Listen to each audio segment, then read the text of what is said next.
2019, the Ministry of Trade did not tell us it is Adesari Olubagi group of companies, it is this, it is that. If you are bringing the companies now, those names were not mentioned before now. So please also be mindful of the fact that the 10 companies that you are talking about was not in any of your reports before now. Thank you. So, honorable colleagues, before we continue from this side, Auditor General, the responses from the management of the Federal Ministry of Industry, Trade and Investment were just disowned by the PS. Can you speak to this? And if you have evidence of such responses to your office, please avail this committee. Thank you. Thank you, Mr. Chair. I want to seek the indulgence of this committee to put the committee through the process. When a letter of understanding is issued with respect to audit assignment, the team will, having confirmed the date that is pleasing to the agencies, the team will go there, they will complete the assignment. Having completed the assignment, they do what we call exit conference. That one is verbal. So there may be some little misunderstanding. They will now write a management letter. In that management letter, they will state some of the issues that are in contentions, and they will respond. From the response, if it is satisfactory, on that basis, it will not come into this report. But if it is not satisfactory, it will appear in this report. And their responses is quoted verbatim. If you look at what is written under responses, it's highly quoted. The way they responded, that is the way it was put there. And secondly, if I may just put a little caveat, with respect to a company can be registered today and tomorrow might be delisted by the CAC. So for the mere fact that you are registered today, it's not automatic that you are forever and perpetually registered. So what we have in our office, we have a portal in which we could connect at any point in time within that period and see those that are registered. By the time we put those names, it will pop out all those companies that are registered and active. And on that basis, we come to this conclusion. Sorry. Thank you. Auditor General. For us to actually go further on this issue, we want Auditor General, Federal Ministry of Industry, Trade and Investment to avail this committee the details of these companies. The companies that were involved in this contract. We need their details for us to confirm from Corporate Affairs Commission and other relevant agencies for proper guidance. Thank you. So let's go to the issue 2. For this, we'll step aside issue 1 until we get further information on the companies. Is your Director of Procurement here? Federal Ministry? No, Honorable Chairman, sir. She's on assignment outside Abuja. So who is here for the department? It's very important because some of the questions might just go to you directly. All right. Auditor General, issue 2. Wait, hold on. Honorable colleagues, is there any other? Okay. Issue 2, payment for foreign trips without approval, 6,043,556 naira. The establishment circular reference number ACSF/HRM/pol.1402/1 dated 22nd January 2015 restricts foreign training, conferences, seminars, workshops, and travels, except with the approval of the Secretary to the Government of the Federation, for political office holders and head of civil service of the Federation for civil servants, while Mr. President approved for the Honorable Minister. Audit to observe: 1, a total of the amount as stated above was paid to 4 officers of the ministry in February 2017 to embark on foreign trips. 2, there was no evidence of approval from the relevant authority as prescribed by the extant regulation. And 3, the breakdown of how the sum was arrived at, authorization pages letters of invitation, etc., were not attached to the payment vouchers, thereby making it impossible for audit to confirm the genuineness of the expenditure. The response from the management. In the first instance, payment voucher only carried the approval page. The supporting document relating to evidence of authorization is hereby attached for verification and confirmation. All authorization for such trips was based on Financial Regulation 603 and in the public interest. And the office recommended that they should furnish reasons why payment for international travels were made without approval by the head of the civil service of the Federation. And two, they should account for that sum of amount purportedly expended on foreign trips. Three, to recover the amount from the officers and remit same to Treasury and forward evidence of remittances to this August committee. And four, otherwise apply sanctions relating to irregular payments and poor cash management specified in paragraphs 3106 and 3115 of the Financial Regulation, respectively. Thank you, Chair. Thank you. Auditor General. Permanent Secretary, can you speak to this issue?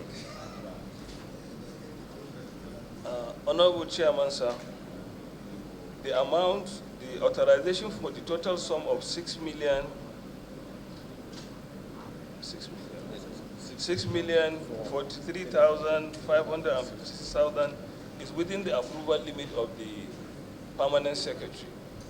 And the Permanent Secretary do approve it because all the supporting documents were attached and it was in line with financial regulation and other extant rules.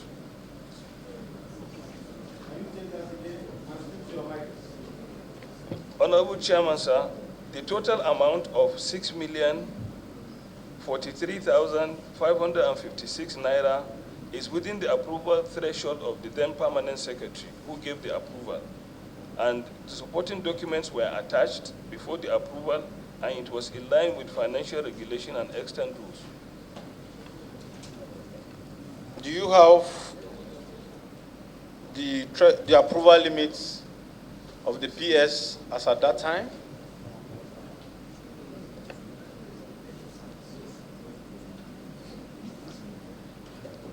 When the Auditor General carried out the audits, were all these documents submitted to them?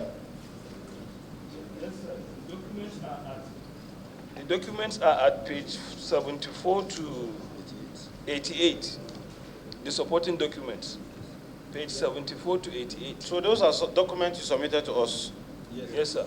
The question I'm asking is, were those documents submitted to the Auditor General as at the time they carry out the audits? Were they attached? Of course, if you submitted this document, there is no way they will bring these issues here. But we want to know the approval threshold for the PS and other officers. Do you have it here? Yes, sir. The approval threshold of the then Permanent Secretary was 5 million. For the four of them, and the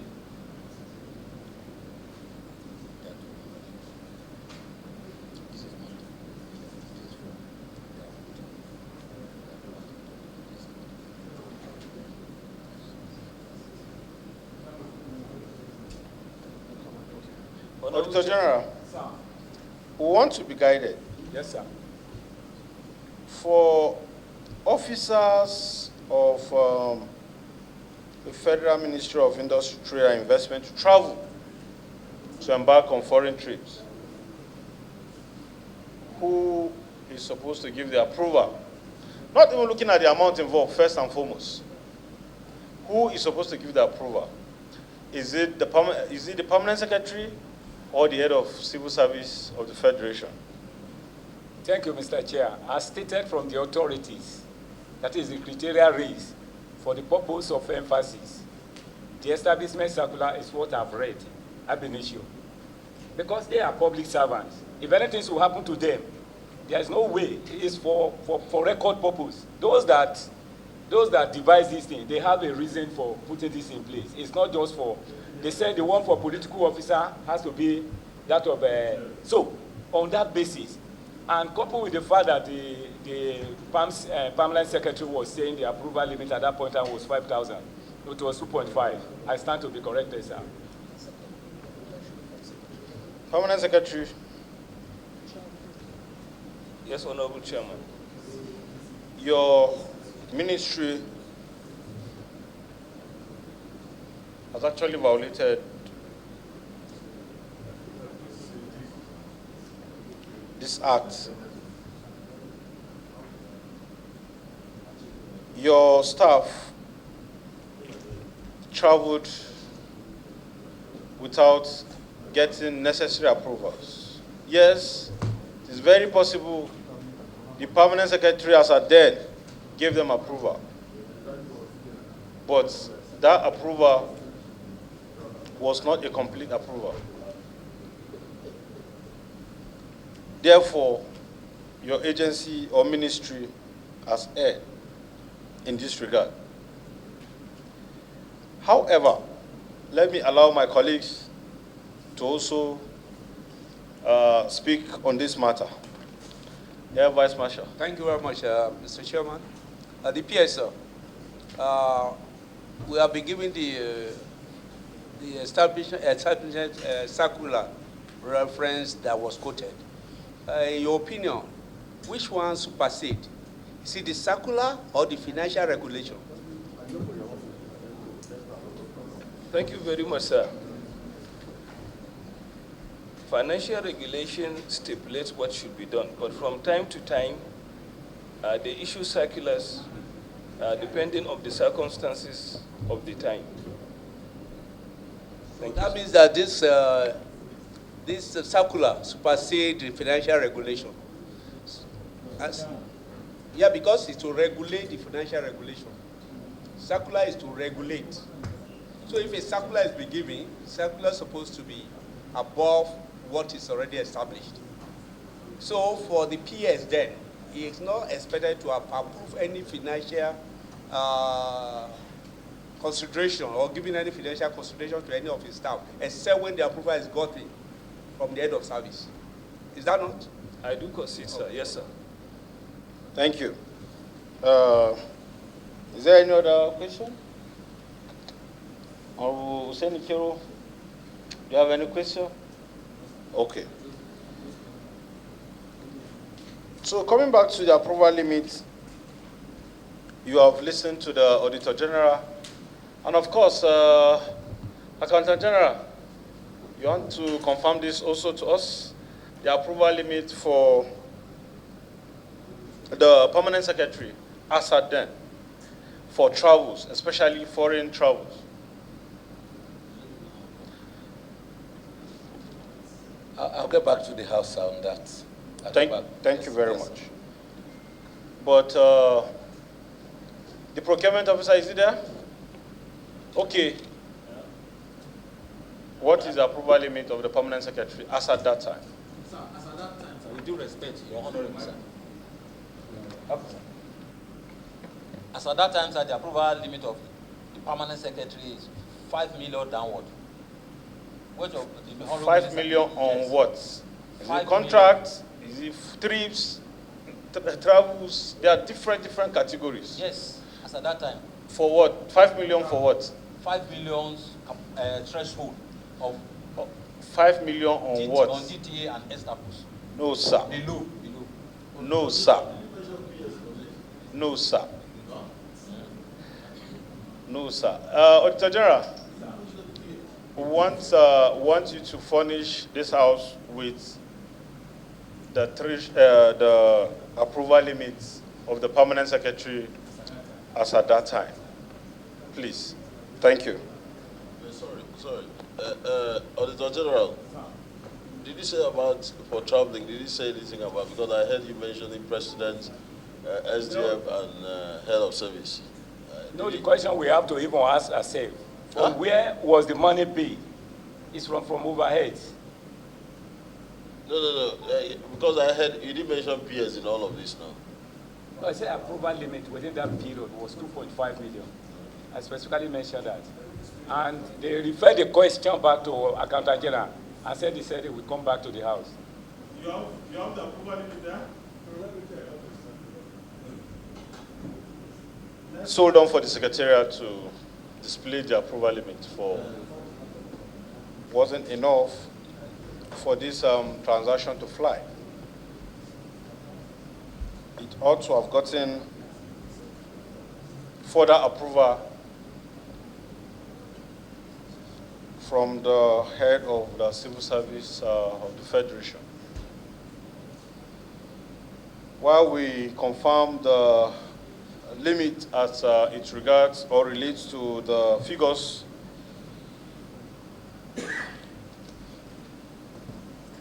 Federal Ministry of Trade, Industry, Trade and Investment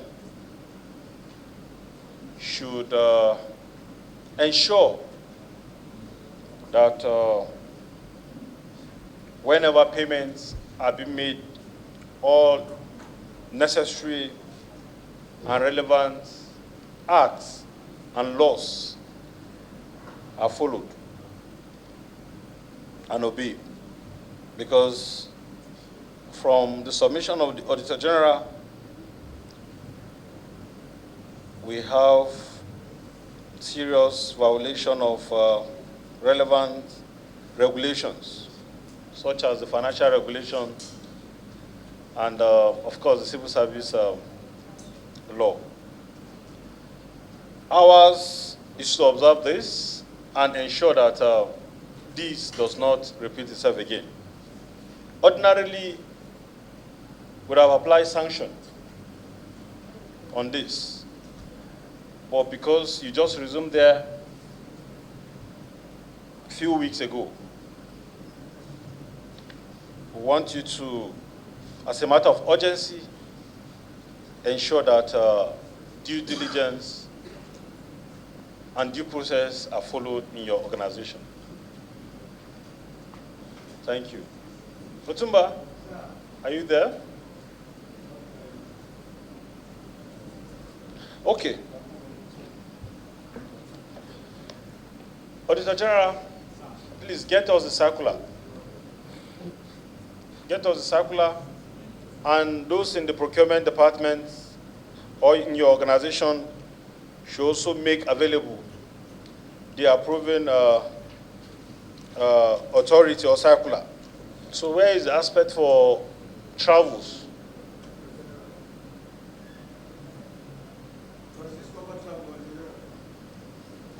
DTA.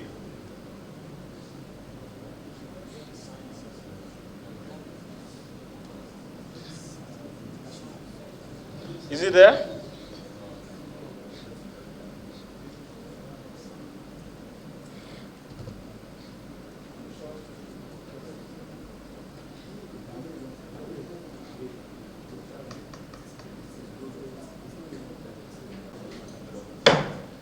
Let's go on the issue 3.